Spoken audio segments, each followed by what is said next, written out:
Welcome to the podcast. I'm your host, Alan Tracy. I'm your other host, Rahana Power. And today we have Matt Eckholm and Amber Steimer. Good morning. Hello. Welcome, you guys. As usual, we have a question we ask all our guests. So, Amber, Matt, what fun, interesting, maybe hidden, maybe not hidden talent do you have individually? Well, I can start because I actually did think a little bit here and I came up with something. Awesome. I think it's the fact that I've started to do more stuff with miniatures and incorporate model work into my work. The intention is to try and blend it in as seamlessly as possible so you don't notice that it's a model. Mm-hmm. It remains to be seen whether that's coming through or not. Mm-hmm. But with the last short that Amber and I had been working on, Motorway Macabre, we built a whole big, gigantic racetrack set in a 6-car garage. And right now we're currently in the process with effects work artist Christian Calabrese, turning that into something that blends seamlessly with, live action recorded plates. Wow. And other elements that we animated separately. So that is something that I have a lot of fun doing because I get to go hide in a workshop for a couple hours and just put on a podcast and just, work with my hands. It keeps my hands away from my phone. There you go. Which is, always a good excuse to have to not answer emails. So That's really cool. Yeah, that's awesome. I'm happy Matt had a film-related one because mine is not film-related at all. That's okay. And I don't even know if it's a hidden talent. It's just something, it's kind of weird, I would say. It's just something I've somehow figured out that I could do when I was like 5. And I've never met anyone else that could do it before. Okay. Obviously people can't see it, so you guys can see it, but you'll have to hear it. But it's this weird thing I do with my tongue. I don't know if I have to move my face far from the mic to do this, but it's like weird alien type stuff, and I've never met anyone that could do it before, and I really want to find someone that can do it just so I know there's somebody else out there. That's awesome. We are definitely going to have to take a video of that and put it on the Instagram. That's Thanks so for cool. sharing. That is so No, I cool. know. As my face is like red. That's okay. that's I love why it. we're on a podcast. That's so cool. Well, that was awesome. For both you guys. But for the film side of things, who are you guys? What do you do? Well, I am a director, writer, editor. I do a lot of things. Primarily in the past couple years or so, I've been doing music videos and short films. My 2017 film, The Bridge, did a little bit of a festival tour. It was part of the Danny Elfman Rabbit and Rogue filmmaking competition. Long Goodbye, Amber and I did together. Amber wrote it. I directed it. And that was one of the Z-Fest finalists in the 9th Z-Fest. Okay. And right now, we're working on a feature film called A State of Affairs. And at the same time, I'm wrapping up, as I mentioned, Motorway Macabre, which is another short that's stop-motion live-action hybrid. Oh, wow. Okay, so you got a lot going on there. Yeah, it gets busy. It's awesome. You got to stay busy, especially with the slower months coming up. Yeah. I'm typically a producer. I got my start PAing on corporate gigs when I was 18, so a lot of Best Buy, Target, stuff like that. And then I did that for a few years, full-time PA. And then the bills were kind of adding up, with when you get paid and how you get paid and things like that. And then I met Matt during a 48 project, and from then on we just kind of started working together, and I've always kind of been his producer. And like you said, I came up with an idea for The Long Goodbye, and then I wrote it, and Matt definitely added his touches to it. And then, so that was my first go at writing. And it was kind of scary, but it's awesome. And now I'm kind of diving back into writing, meeting more writers at meetups and seeing where that goes. So, Right. yeah. Cool. That's awesome. Sorry for the long pause there. So, so you're mainly a producer, but you're jumping into writing. Yes. You're mainly a director, but you do write, you edit. Mm-hmm. Okay. So is there something that both of you haven't necessarily tackled within the scope of filmmaking that you might be interested in someday jumping into or trying? I've experimented with the idea of producing. We've got another friend, Billy Straub. I'm sorry to put you on blast here, Billy, but there have been some talks occasionally of me maybe producing something that he directs. He's primarily a cinematographer, so he also kind of is in one sort of realm, cinematography and gaffing, and maybe wants to experiment with directing something he wrote. And so I've kind of thought, well, if you're stepping out to do that, then maybe I'll step out and be a producer on that. Yeah. But then also I kind of have been trying to, dabble a little bit into like visual effects, just because a lot of my work is starting to push into that direction. And I've got some friends who are very capable and I love working with. But I also want to, I want to see where I can take things just on my own too. Right. So a lot of, time spent with Linda and time spent with YouTube tutorials for things like After Effects and Blender, and just kind of learning ways that I can keep adding to this weird Swiss Army knife of things that I'm able to pull out. Absolutely. Yeah. How about you, Amber?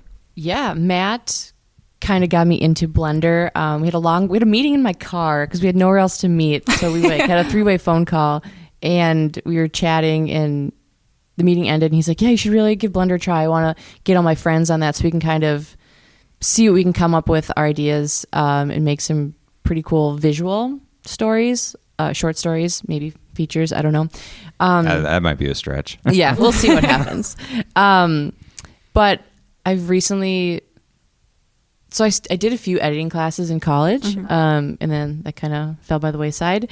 And a local couple, Kylie and Christian, creative, they do more corporate stuff, but they've given me the opportunity to get back into editing. So, kind of, I guess, interning in a sense with them. So I'm giving that a try, but I have always kind of wanted to try directing, and it almost happened this past spring. I was, a friend of mine, Aubrey Egger, she's a theater actress, and she was driving with her friend and the song came on the radio and they both were sitting side by side and they just kind of started hashing out a feature film idea, and they got to their destination, wrote it out, and she really wanted to turn it into a feature film. But then we decided to do it as a short first, and then I was going to produce it, and then she tapped me to direct it because I had mentioned it's something I wanted to try. There was a lot of things that started to happen on her end, so it ended up being put on hold. So I may come back to that. I don't know. I really hope so. I did Yeah. really like. I would like to see you try directing. I think we all would. See what happens. Plus, how exciting. Yeah. That'd be so much fun. How did you two meet? It was a 48-hour project. It was back in it had to be like 2015, somewhere around there. You were producing it. Yeah, and I was a team leader, and I was trying to compile a team. Yeah. And like I said, I had more of a commercial or corporate background. Right. Where I started going to the, what is it called? Bryant Lake Bowl. Oh, the Cinema Lounge. Cinema Lounge. Yeah. Yes. So, and I had never heard of it. I was surprised. Then I started meeting people who were doing more narrative type stuff, and someone mentioned to talk to you and Billy. Okay. Because they weren't on teams yet. And then I just kind of reached out to him and like, hey, and I asked you to be my sound person, not knowing I much don't about even you. actually remember if you asked me specifically. I think you got Billy on board. Maybe I had you in And my Billy asked me if I was willing to come on and help. Maybe for the longest time on my phone he was Matt's sound guy, which he is not. He can, but that's not what I know him as anymore. Yeah. But then we worked on that, and if you ever done a 48, it's stressful. So many personalities, and a lot of us hadn't really met before that. So a lot of personalities were getting in the mix of no sleep, and it was my first time heading a project, and it did not go as planned, but I suppose we have formed a good friendship out of it, so that's the plus. That's the good thing. And I think we went from there, and we tried to do a couple more. I think we got we did the horror one the next time, and then we did the apocalypse one the next time, and it was from there we kind of developed like a rapport and figured out how our group sort of works together. And at that point it was, okay, now we can start branching this off into making stuff independent of a contest setting. So we've kind of gone to, well, I mean, that's not entirely fair either, because then Z-Fest is a contest too. So because we did that. And but each time after the first one, we progressed in terms of getting into. Alan keeps pointing at me. I'm sorry, I keep moving the mic away from my face. You're fine. You got it. We progressed on getting into like the final rounds of things. So I think we just kind of started to get a better understanding of how we all work together and made something happen. You got your team. Yeah. Yes. Yeah. And 48 is definitely a trial by fire. So it is what it is. I mean, it's 48 hours. That's not much time to do much of anything. So right. I think Rahana can attest to that. Yeah, they're bonkers, man. They're fun. They're Yeah. really fun. But especially if you don't like know everyone at least well enough or vaguely, it can be an intense couple days. So even like saying that, you do Z-Fest now, so the contest thing, like that's still such a whole different realm than 48. So if you can make it through 48, you can make it through anything. Absolutely. Yeah. And Z-Fest used to be different. It used to be like 1 week or something. Oh, I didn't know And that. then expanded into a month, and then it became became bigger. So they just had autonomy over what they could do, so they expanded. So Well, that makes sense. Like, I mean, I think when you still have some of the same parameters that make sure that like people stay within the rules of the contest, but you give them more time to be able to develop ideas, you give them more time to be able to really spend time crafting the edit. I think that really shows in the caliber of work that's coming out of there now. So why film? Like what got you guys into it? What made you think, this is what I want to do? I mean, when I was a kid, and it's a really weird story, but like when I always liked getting the Lego catalog, and the best thing in it was either in the middle of it or like around the back page. And so that's where you always turn to first when you got it. And I think one year, I think this is probably around 2000 or something, but like the big ticket item that year was the Steven Spielberg Movie Maker set. And it came with a webcam and rudimentary editing software, so you could do like little stop motion movies. And That's awesome.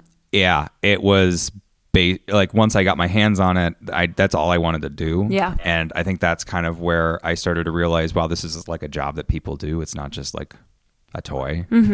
And so I spent basically the rest of my like high school, like middle school and high school, like either doing stuff with stop motion, or I got my hands on some like really rough 3D tools like Bryce and View, and started trying to make little 3D movies. Did the TV, like the newscasting thing in high school, and then went to Minnesota State for film school. Yeah. And from there, just kind of, it was kind of an inevitable snowball of, I kind of set myself in motion and couldn't stop it. I wish I had that Lego set. he just said he got that motion and didn't stop it, and it was stop motion. So. I see. Yeah. Anyways, Amber. Good catch. Alan. Mine whole like how everything started was, so I had a specific bedtime growing up. It was 7:00, and parents, I don't know why, that's just when they put us to bed. Yeah. But the parents would stay up and watch movies and TVs. What they didn't know was that I would sneak out of my room. I'm drawing on the table for those of you who can't see it. I'd come in the bedroom, I'd walk down this hallway, and it would take me to the kitchen, and there's this like overhanging wall, and I would every night I'd peer around the corner and watch whatever my parents were watching, and whenever I'd kind of like feel like they would hear me, I'd just back up really quick and listen for them to like move, and just kept watching what they were watching. And it was things that, I mean, it wasn't anything bad. It was just I was like 7 and it was rated R, you know, something I should have been watching. It was just that excitement of getting to watch that and seeing things that I shouldn't be seeing. And then growing up, I played hockey, and every day after school for tryouts, I'd come home and watch Mighty Ducks because it amped me up for tryouts. And I don't really think it made me a better player, but it just got me so into it. And I loved the way that it made me feel. Being like, yes, I am one of these players. So just having that feel, like that good feeling of, I love how this makes me feel. And then other movies started to make me feel that way. And then the internet came around. So I was constantly on the internet. IMDb, like I'd go down this rabbit hole of, oh, this person directed this. Yes. And then I like this actress. She was in this, but she was also in this. And then they had this editor and all this stuff. And from that point on, I was like, kind of started to research what an editor does, what a producer does. Like maybe I want to pursue acting. I don't know. Yeah. But it's just this whole world opened up. And then, college, high school, I took some film classes or a photography class, which had a little bit of film aspect to it. And in college, I went for editing. That's when the recession hit, and I loved my editing class. It was so cool. We got to watch Jaws the first day, and they're like, look at how this is shot, and like, what would you do differently? And the recession hit, and so many people were like, oh, you need to pursue something that will carry you through life. So I dropped out of doing that, which looking back was a terrible decision. And I pursued marketing, and that's where I am now. I have a degree in marketing and a passion for film. Yeah. Good. Well, feel you. You have a degree, so that's good. Yeah. And I will say that like marketing, having a marketing background, definitely, it's not something that you should carry into how to make the movie. Yeah. But once you've got a made movie and you know how to market it, like that's huge. I mean, we were just at the TCFF, the screening of Max Bishop, and if you look at like how Max Bishop and Jack Baranek have been running the social media for that movie, it's like there is some really great marketing going on, just like low key, trying to make sure that everybody knows that this movie is out there, and that is, it's a great thing to have. I told Jack that it was brilliant marketing last night when I saw him, because they were working on it for 2 years and nobody saw a trailer until recently. Was all these posts like once or twice a week, and there were so many likes and so much interaction with it. And I was like, good job, Jack. Yeah, that's really important. So how many films have you guys done together total? Do you know? Okay, so if we take the 348s, 3, wow. Yeah. The horror and the You didn't work on The Bridge, I don't think. I think that was me and Christian. Yes. Okay, so then The Long Goodbye. That sounds familiar. Who jog my memory? What was that one about? The Long Bridge Goodbye? or The Long Goodbye? Long Goodbye. That was the Minnesota Goodbye horror movie. We kind of made a Hitchcock thriller out of it. Was a comedic type of thing, but we were at a 48 mixer. It was the first one where we met. And I typically do the Irish goodbye where I'm like, I have to go to the bathroom. Really, I'm leaving. But Matt and I couldn't leave because we were waiting on people. And we were just kind of like, oh, this is a movie. We should turn this into a movie. And we talked about it and shot it back and forth for a couple of years. And finally, I don't think either of us had anything going on. We're like, let's do it. Now's the time. So we did it. And I kind of explained it to him the way I was thinking. He's like, yes, it's perfect. He's like, I didn't want it to be some happy-go-lucky thing. He wanted to be a dark twist. And like I said earlier, I made it and Matt put his twist on it, and it was great. Right. I thought it was really funny because I'm into that dark humor type of thing. Thank you. Yeah. Thanks. So what is that, like 4 or 5? Oh yeah, sorry, we stopped counting. I think it was. I'm sorry, I think it's interrupted. about 5 if you count Yeah. the state of affairs that we're working on right now.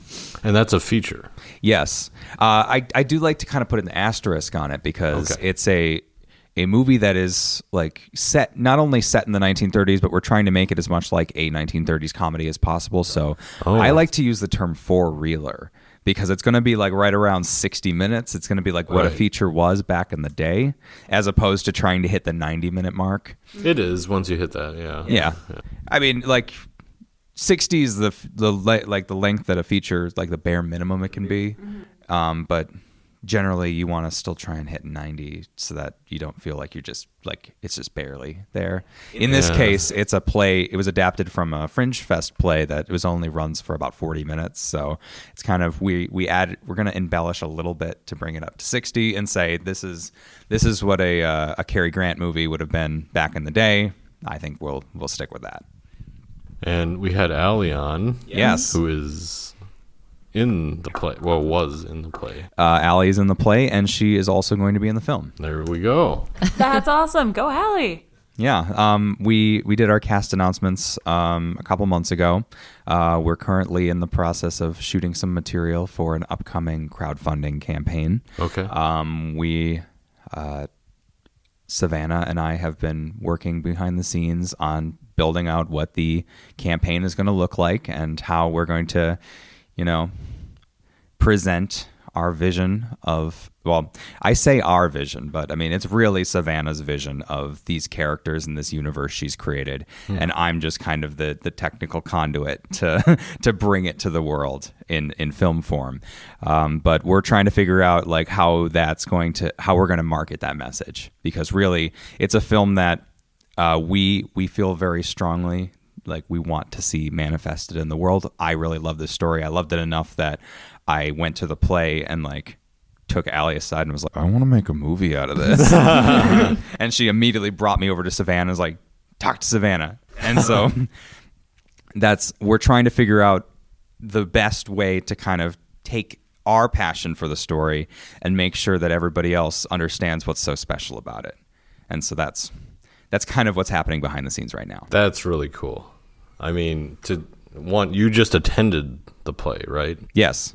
And then you're like, I want to make this into a movie. Well, I joked that it's like it was the first time I'd actually gone to a Fringe show. Oh. And so like I don't know what I expected when I went in. I had zero preconceived notions about what Fringe could even be. And I came out of it just like, this is the snappiest, funniest, like most high energy comedy I've seen like on stage or screen in a long time. And this needs to go to everybody.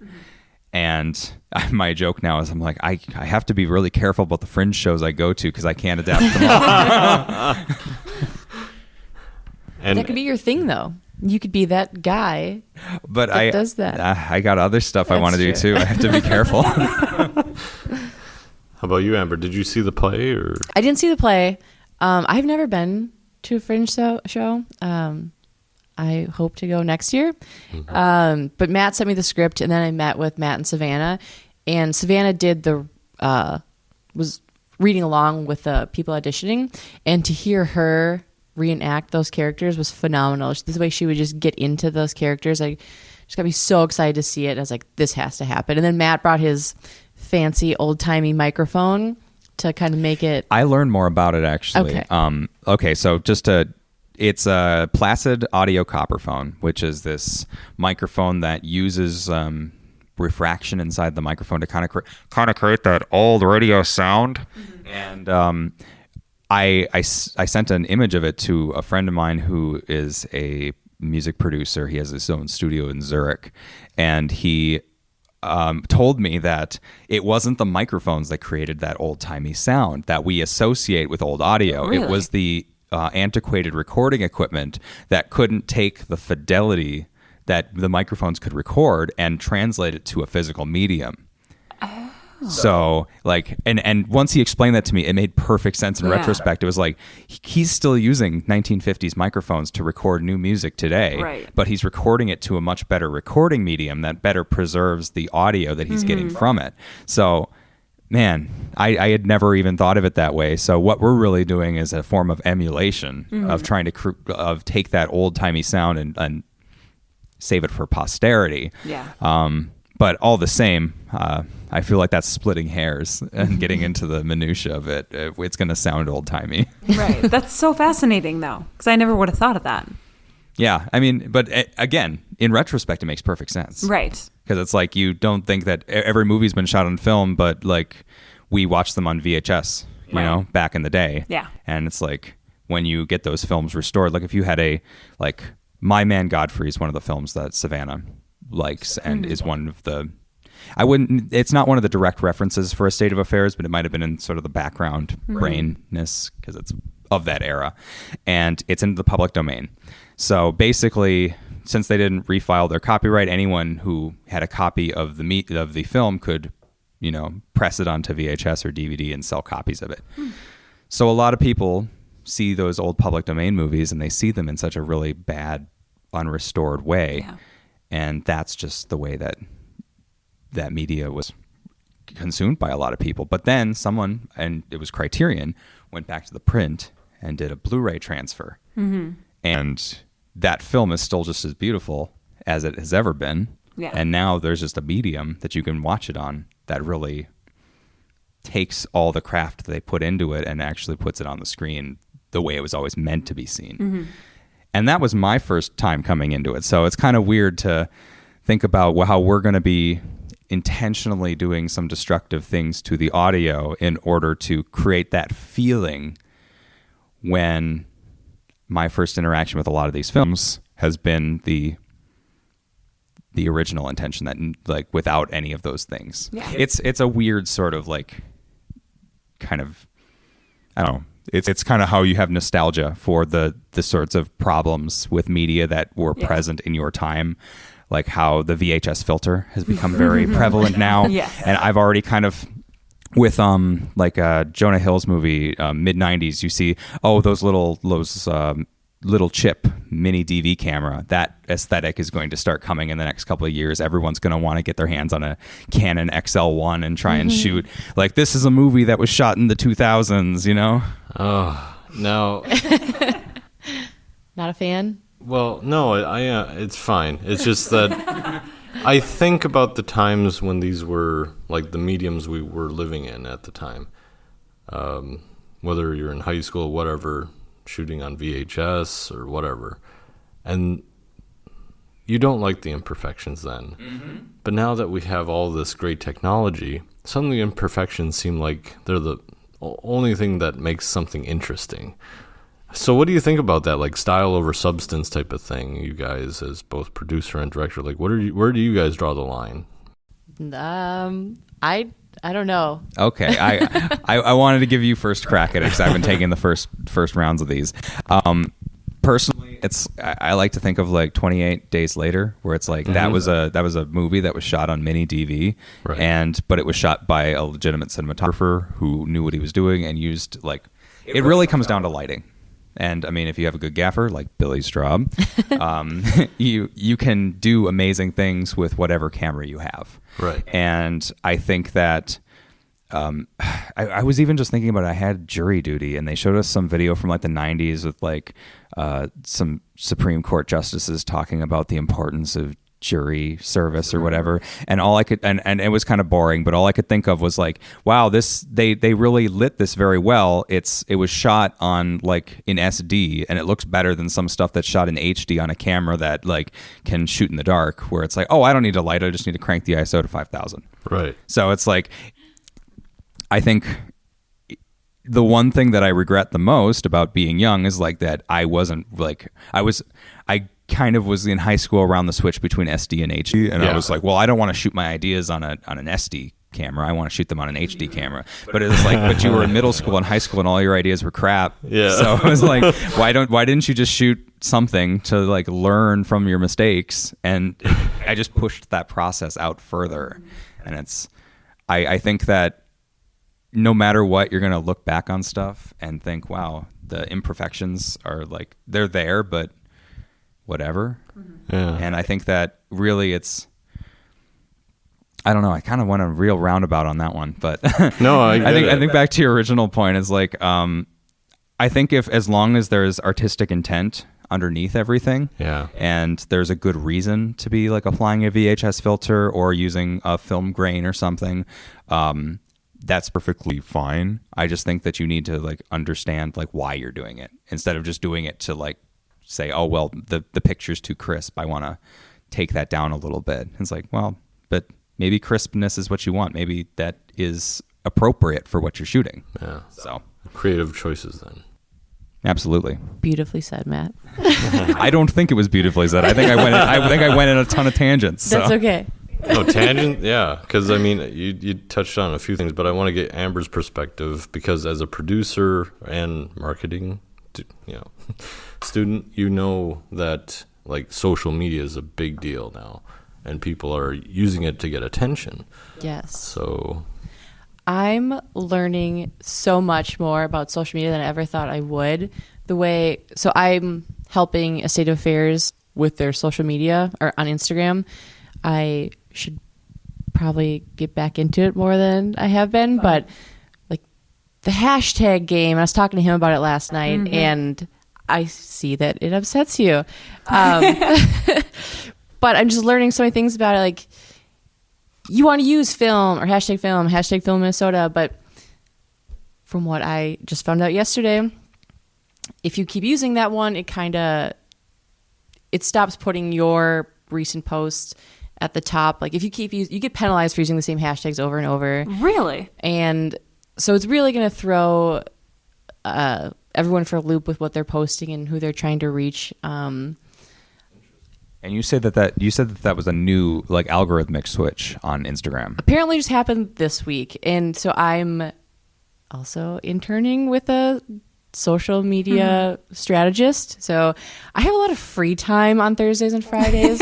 So I'm, trying to learn some other things while I can. And that is what she just discovered and relayed that information to me. So it's now my task to dig deeper into that and find out why it's happening and how to really capitalize on the changes. And that's especially frustrating to me because for when I would do motorway posts, I just had like in a notepad on my phone, just like the hashtags that I regularly wanted to post to. Right. And so hearing that, it's just kind of like, well, great. Now I have to be shaking things up every single time. And there's only so many words that people are actively looking for. Right. And just another aside about Instagram. It's like, have you noticed how like certain hashtags, it's just like one or like these accounts that just post the same thing? Yes. Like I follow the hashtag miniatures and it's like all these posts that are just like amazing art or art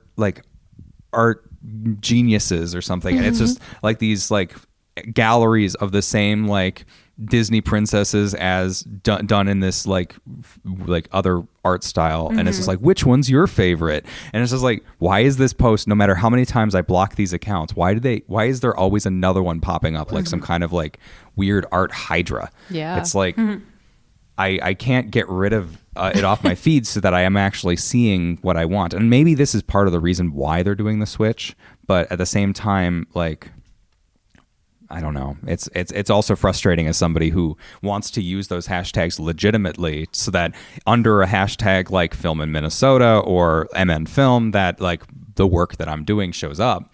But it's like, do I have to invent a new one for Minnesota every single time? That seems a little like counterintuitive. I know they're also, which we should capitalize on for A State of Affairs once we do get back into shooting promo stuff. IGTV is what they're really trying to get people to go to. Yeah. So if we can, showcase That's a good that, point. Yeah. but then, that goes along with how do we make it look to appeal to the masses? What look do we want to present to people? Do we keep that same black and white tone that we're going for to match with the 30s or? Well, I mean, I will say we're having a marketing meeting now on your podcast. I will say I've really enjoyed Danny Elfman's Instagram. He is kind of a latecomer to the Instagram scene, and he was on a different podcast that was like a some LA film podcast, but he was talking about how when he started doing Instagram, other people in the industry were like, "Oh, you're doing Instagram wrong. You're supposed to like, take pictures of like something pretty that you see or like," and he's just like, "That's not me." Like, and yeah, sure. Like it's not going to have maybe the same effect, and I'm not going to build like the 1 million followers that I would if I was just taking pictures of puppies. But he's got this weird collection of dolls and ventriloquist stuff, and he's doing these weird videos with like a ventriloquist dummy where he's like doing these like dark comedy routines and showing all these old pictures of when he was in Oingo Boingo, and it's like this is.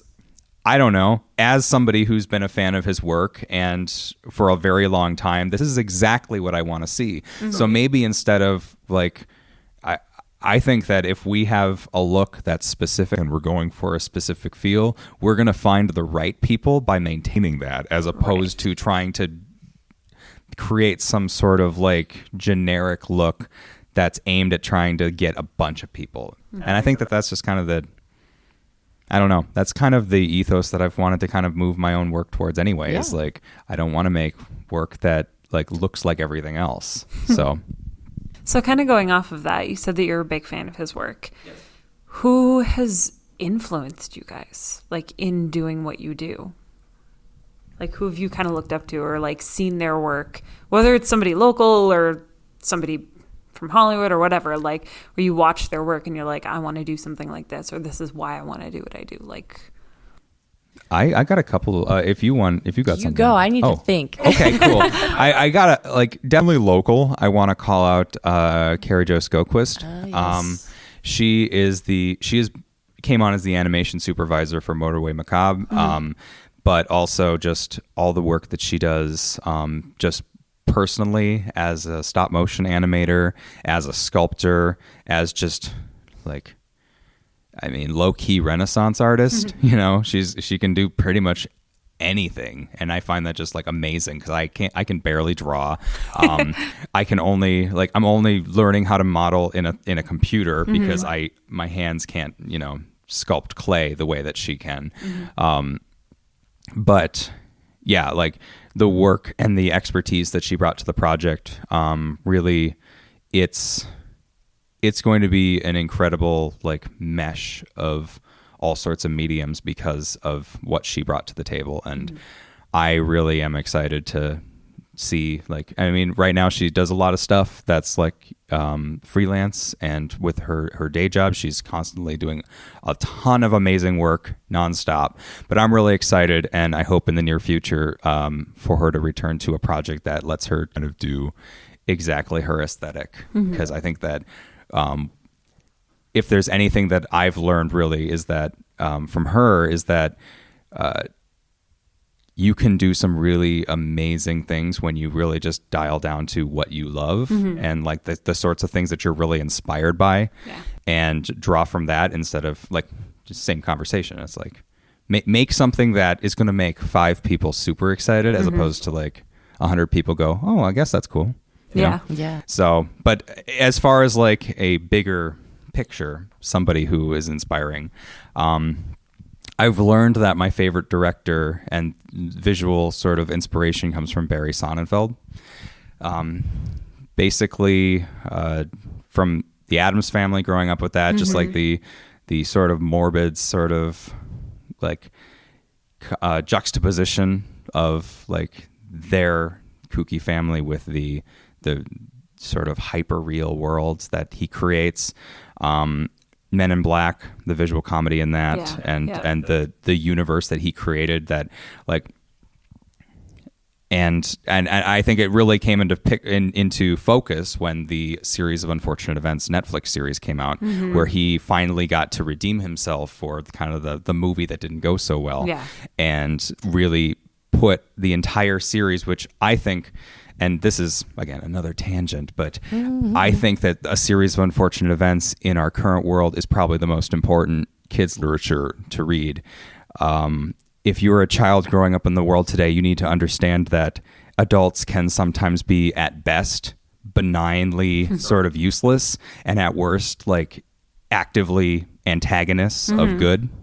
And I think that not a lot of kids' media explores that, and, like, the idea that, you know, we have a lot of horror movies where like a Chucky or the Child's Play where like the kid will say like something bad's happening and no one believes them. But that's not what kids media is like. Kids media tries to a lot of times not have that like element of adults just actively ignoring problems because they don't want to have to deal with it. And I think that series really is a great way to learn, like, no, sometimes you are the smartest one in the room even though you're 10. Yeah. And so that series, he shot all of it in a soundstage. It all looks like a dream. Oh, wow. And it has this sort of timeless, out of time aesthetic that I just can't get enough of. And I love his approach towards lighting. And it's weird because he was a cinematographer for the Coen brothers before Roger Deakins. And what I love is that they're almost polar opposites, because Deakins is like, I want to light it once so that you can move around the whole thing and it looks beautiful from no matter what angle. Sonnenfeld is like, I want every shot to be purposefully lit based on where the camera is. And because like in Addams Family, Morticia Addams always has an eye light, whether it's motivated or not. And it's like, does it matter if it makes sense in the physical reality of that world if it looks good? Right. And I think that that's a way of thinking where it's like film doesn't, like, we've kind of gone into this like realism sort of track of film history where everything looks so amazing. Like, and don't get me wrong, it looks great. I'm not knocking it at all. It's super realistic and naturalistic lighting, and it's wonderful. But I think that the medium of film has so much room to play with what can be, you know, surreal. And I think that Sonnenfeld, in his way, really understands that and plays in that sandbox. And that's the sandbox I want to play in. Yeah, Aww. absolutely. Love that. That's cute. How about you? Kind of what Matt said locally, Carrie Jo, I met her through Matt because she was helping us on Motorway. And I've only interacted with her a handful of times, like when we'd go over to her house and watch you guys kind of sculpt everything together. But following her on social media, the way she'll post stuff, and it just looks amazing, everything she does. And so I'll message her like, oh my God, that's so cool. And she'll ask me questions back. And I'm like, I don't know what you're asking me because I'm not at the level you're at. Right. But you are absolutely brilliant. And I'm so happy that you brought her on board so we were able to meet. Another person locally, Allison Gousseau. I'm sorry if I butchered your last name, but I recently worked with her on a short film. And this is her second or third short film. And she also comes from corporate world or she comes from the corporate world, but she also has always had the desire to do film. And she's finally taken upon herself to make that move while working full time to pursue her passions. And she was going to all these writers groups as well and making those connections and partnering with people, and they'd shoot ideas back and forth and create the script. And then she jumped on and started directing, and you know, it was only her third time, and the way she would command the set was like, I would love to do that someday. And then I just channel back to when I did not follow through with the one that we were going to do in spring just because of other things. So it gives me hope that I could do it eventually. Absolutely. But then I think, you know, when it comes down to Hollywood and all those people, I don't necessarily notice or can't say if it's one specific person. It's, for me, it's more nostalgic purposes. So all those things kind of influence me. So growing up, when I would sneak out of my room and watch my parents watching things, my dad really loved spaghetti westerns, and I didn't really get them at the time. Yeah. But I watched them because he watched them, and then he also really liked gritty crime dramas and stuff. So I would watch those with him and kind of take pieces that I thought were interesting. And then, you know, growing up with my mom, she really liked the cheesy 80s movies that we all kind of grew up watching. So when I'm working on things or writing, I take bits and pieces of how I remember things that they made me feel and try to pull those into what I'm working on. And then as an adult and like taking it upon myself to go see other movies, it's always flashbacks like, oh, I remember feeling this way when this kind of moment, and just using that to motivate me in producing things. Absolutely. If all that makes sense. Yeah, absolutely. In my head, it makes sense. Yes. But hopefully it comes out of my mouth, it makes sense to somebody out there. Yeah. I think so. So since you guys have been working together, have you guys ever had creative differences? There was one time, I think every filmmaker here in Minnesota, just because there's not a lot of opportunities to work on film projects full time unless you really make a deep dive and dedicate everything you have to it. But Matt and I weren't happy in our career situations, I suppose. And so we were going to start doing social media for like a salon. And it totally backfired. And I was relaying what they wanted. And at the time, they said that they were not, they're like, oh yeah, take the wheel, do whatever you want. And so I relayed the plan to Matt. Matt's like, well, that's not going to work. And and then I didn't get why it wasn't going to work. And then I thought I made him mad. So then I kind of shut down. And then we were supposed to meet the next day. I didn't know that. Oh, no. True confessions. But, I mean, we got together the next day and we made it work. And it ended up not working with the company. Sure. But Matt got some really cool footage for his reel. But I think that was the only time, and now Matt knows about it, so... Yeah, I honestly, I can't remember too much of the situation, so I'm sorry you felt like that. No, I just don't want to disappoint you. No. Like I think that's maybe like it's why I've kind of gravitated more back to talking on the phone with people, is because there's such a disconnect from text messaging where it seems like you can say something in a way that you're just like, oh, I'm just relaying this information. Right. And I'm not really thinking necessarily how it might be read by someone who's worried about how they're getting, like what they're going to get in response. So it's a lot easier to say things on the phone where you can be like, hey, this is the situation. Like, let's talk about it. Like, and make sure you can hear the tone of voice to make sure that there's, especially because I'm of the era when you wrote text messages in full sentences and you didn't necessarily use emojis. So that sometimes when people receive messages like that, it seems very stark and serious, and it's difficult, you know? That's literally what caused me to start using emojis, and now I overuse. But that is the whole reason, is because I would say something to someone like jokingly, and they'd be like, "Why are you so upset?" I'm like, "Oh, I don't understand what you're talking about." Like, because of that. So yeah, that's actually the whole reason that I started using those, is because you're right. Like, things don't transport properly through text message. So that makes sense. Yeah. Key and Peele had a sketch on that too. So It's a brilliant sketch. It's one of my favorites. He's just chilling on the couch, and then Anyways, I guess I like what you guys both said, because it's like for Matt, you have the creative part about like the whole like thinking about how the picture looks, and is the lighting motivated or is it stylized? Like, it's a choice. And you're right, it is a creative medium, so why not do something that's not realistic sometimes? And then Amber, when you're talking about also like going back to the social media thing, that game changes so frequently. Yeah. Because if you look at what, just like before, when Instagram was being integrated into Facebook, they used to say posted from Instagram. Now it just is integrated. And now they're pushing for, like you said, IGTV. Yes.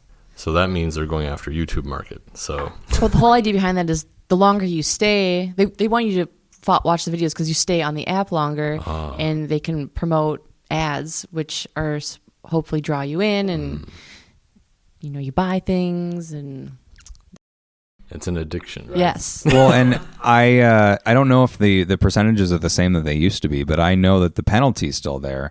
When Facebook started to really start to take Facebook videos seriously, they instituted at the minimum a 15% organic penalty for posting a YouTube link.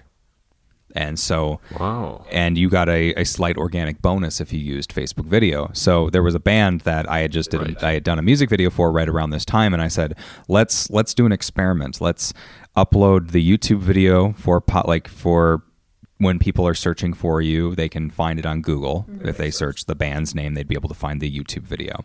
But we will also post the video to Facebook video, and that'll be shareable. So you'll be able to share that on your page. You'll share that on your personal, like all your fans will be able to share that.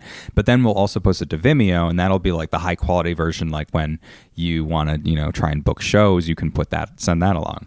And man, we had so much success with that. But that was like years ago now. That was like 4 years ago. And like, it's tough because I'm sure that now that the video on Instagram and Facebook is so much more sophisticated, they probably have an even higher penalty for YouTube videos. And now that Facebook is getting much more into the direct manipulation of the algorithm, like I imagine if I posted a YouTube video, nobody would see it. But it's a fun ride trying to figure out how to get your message out there when every platform wants wants your customers to stay on their platform after they're done with you. Right. And so it's trying to figure out how to just gamify it to your best guess, best judgment. And I heard that like last year, 2018, like summer of 18, about like the whole organic posting to each platform. Because if you cross platforms, then it, like you said, penalty or whatever. Yep. But now the hashtag game, what? I don't know. It's honestly just found out about this week. Yeah. I want to do more research to find out how accurate the information I was giving is. Because it must mean something about a wider audience reach. Yeah. And then that means what? Like, but as filmmakers, we want to get our films out to people to see. Right. And that's why we want to grow our audiences. And ultimately, that's what festivals look at is this film viable to draw in an audience at our festival? Maybe. Like if you want to go that route. So, geez, guys. Anyway.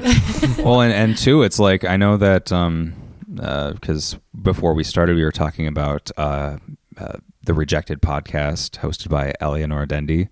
And she was talking about how there's people who cast movies based on like Instagram followings of actors, and it's like that's like you already have to do so much prep to prepare for a role and to try and like make sure that you're doing all the right things to get that role, and then to be denied that because we can't get extra marketing boost off of our actor. It's like that's I don't like this brave new world.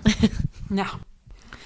All right, so the big question for all of our listeners out there, if someone wanted to check out your work or get in touch with you to work with you or anything, just get to know Matt and Amber, how would they reach you or be able to look you guys up?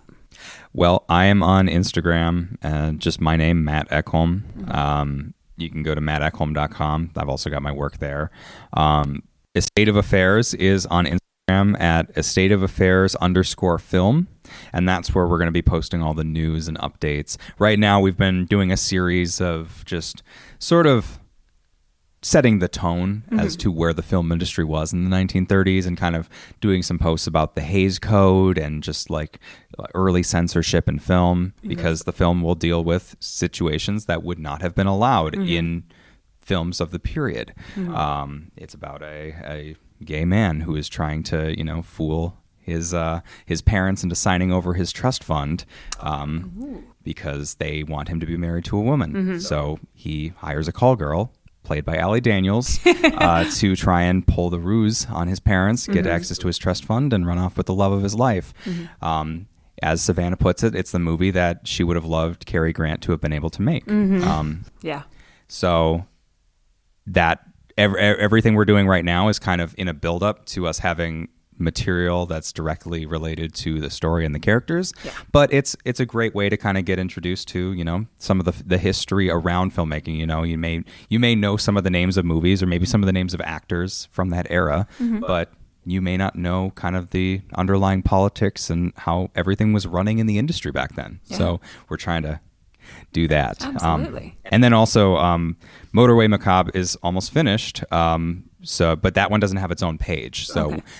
if the hashtag system is still working when you are listening to this video, you can see all the posts we've ever made about the Motorway project at #motorwaymacabre.com.